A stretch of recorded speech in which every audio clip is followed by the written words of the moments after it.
The land we now call Iran has always been more than just a place on a map. It is a bridge between worlds, a wide plateau surrounded by mountains and deserts, open to movement, trade, invasion, and ideas. Long before modern borders existed, this land shaped people who learned how to survive between scarcity and abundance, isolation and connection. The story of Iran begins long before kings and empires, with small human communities adapting to a difficult but rewarding environment. Thousands of years ago, early farmers settled near rivers and fertile plains. They learned how to grow crops, raise animals, and store food. Over time, these settlements became more organized, with leaders, religious rituals, and shared rules. One of the earliest complex societies in this region was Elam, located in the southwest. Elam was not a footnote to Mesopotamia, it was its own world. Elamite rulers built cities, created art, and developed systems of power that lasted for centuries. They fought, traded, and negotiated with their neighbors, especially the peoples of Mesopotamia, showing that Iran was already part of a wider ancient world. As centuries passed, waves of Indo-Iranian peoples migrated into the plateau. These groups brought new languages, beliefs, and social structures. Among them were the Medes and the Persians. At first, they were tribal societies, organized around clans and warrior elites. Slowly, they learned how to rule larger territories. The Medes were the first to unite many Iranian tribes into a political force. They challenged older powers and created a sense of shared Iranian identity based on language, customs, and loyalty.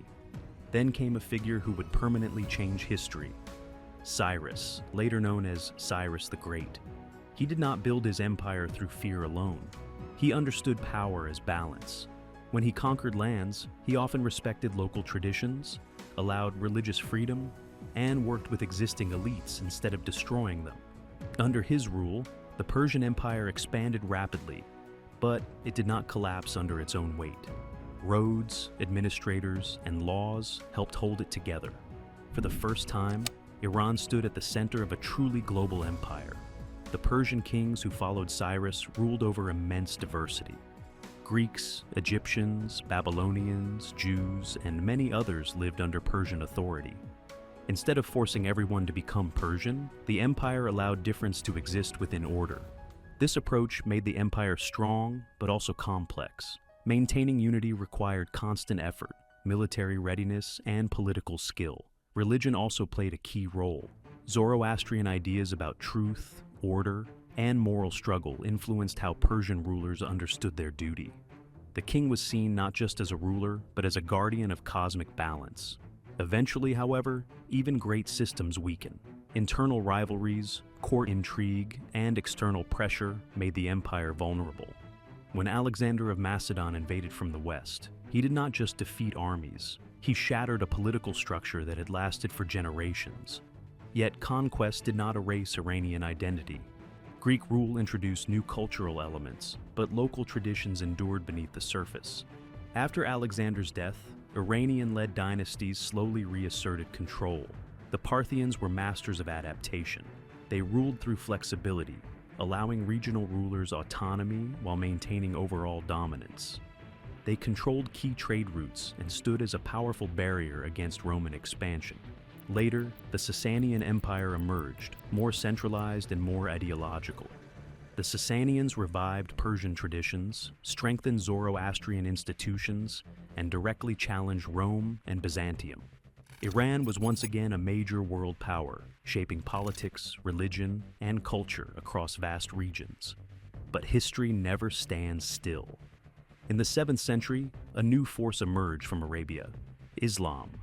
Arab armies defeated the Sassanians, and Iran entered a new era. This conquest did not end Iranian culture. Instead, it transformed it.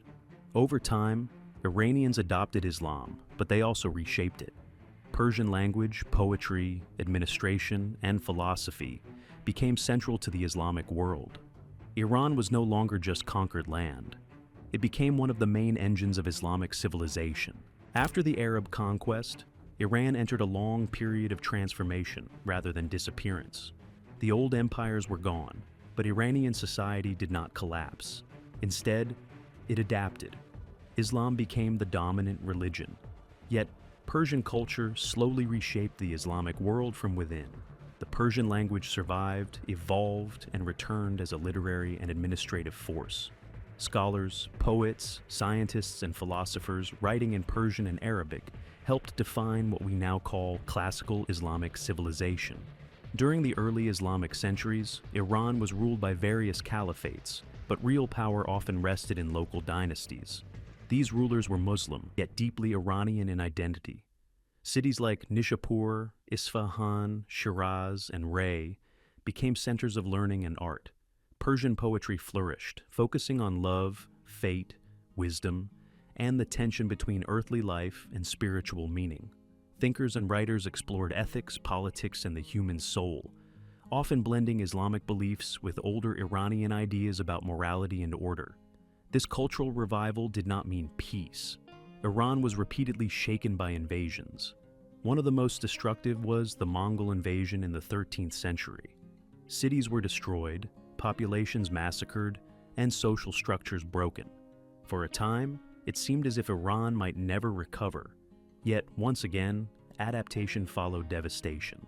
The Mongol rulers gradually became part of Iranian culture, adopting Islam and Persian administrative traditions. Out of chaos, a new balance formed. In the early 16th century, a turning point arrived with the rise of the Safavid dynasty. The Safavids did something that would permanently define Iran's identity. They made Shia Islam the official religion of the state. This decision separated Iran religiously and politically from many of its neighbors and created a strong sense of unity within its borders. Under the Safavids, Iran became a centralized state with a clear identity, powerful institutions, and a renewed sense of purpose. Safavid Iran invested heavily in art, architecture, and urban life. Isfahan was transformed into a magnificent capital filled with mosques, bridges, markets, and public spaces designed to reflect both beauty and authority.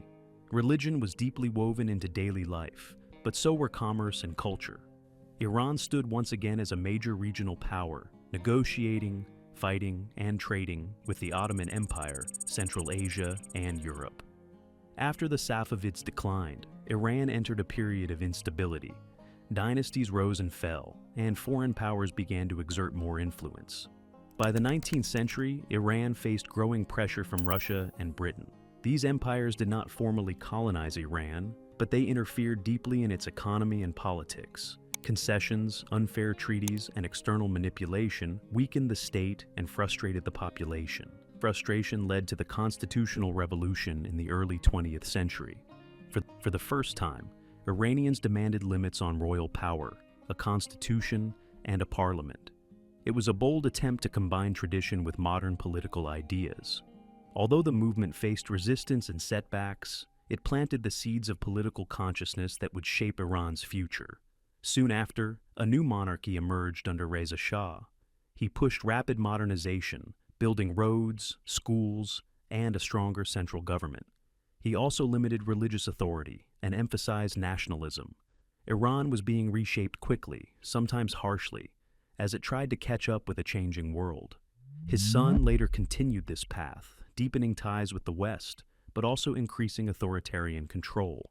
Beneath the surface, tensions were growing. Many Iranians felt torn between modernization and tradition, between foreign influence and national independence, between secular power and religious identity.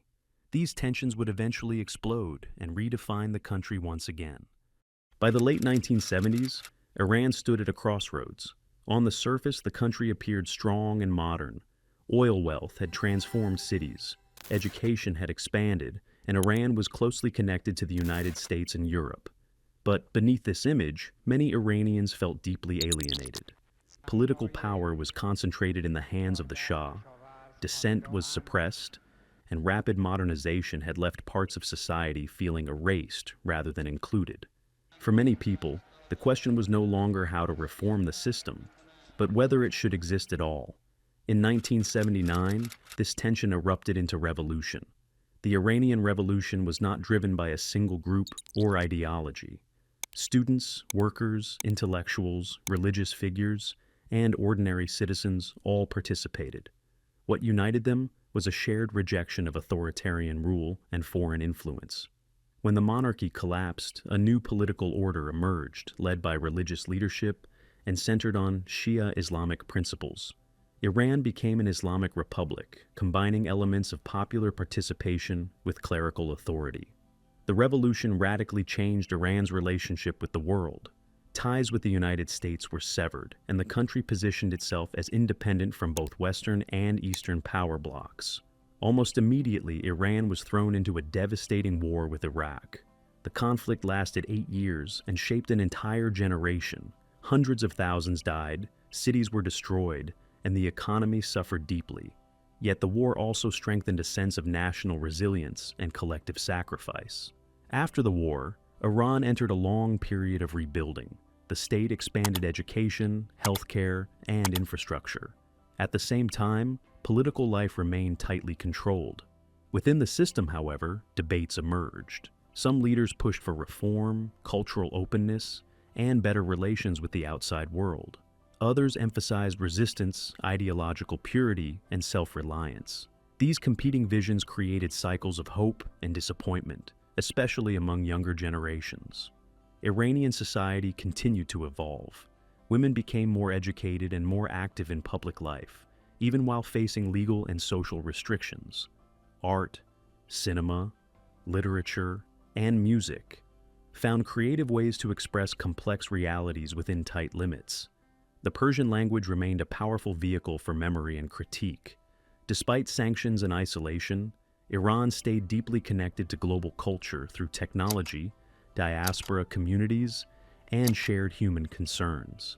In the 21st century, Iran has faced ongoing challenges: economic pressure, political unrest, environmental stress, and a difficult relationship with the international community. At the same time, it has maintained a strong sense of historical continuity. Unlike many modern states, Iran does not see itself as newly invented. It understands itself as the latest chapter in a story thousands of years old. That long memory shapes how Iranians view power, identity, and survival. Empires have risen and fallen on this land. Religions have changed, languages have evolved, and borders have shifted. Yet the core idea of Iran, as a cultural space, a shared heritage, and a living civilization, has endured. From ancient kings to modern citizens, the struggle has always been the same: how to preserve dignity, meaning, and independence in a world that never stops changing. This is why Iran cannot be understood only through headlines or politics. It is a country where the past is never fully past, where poetry can matter as much as policy, and where history is not a museum, but a constant presence in daily life. To understand Iran is to listen to its long, continuous voice, one shaped by resilience, contradiction, and an unbroken sense of self.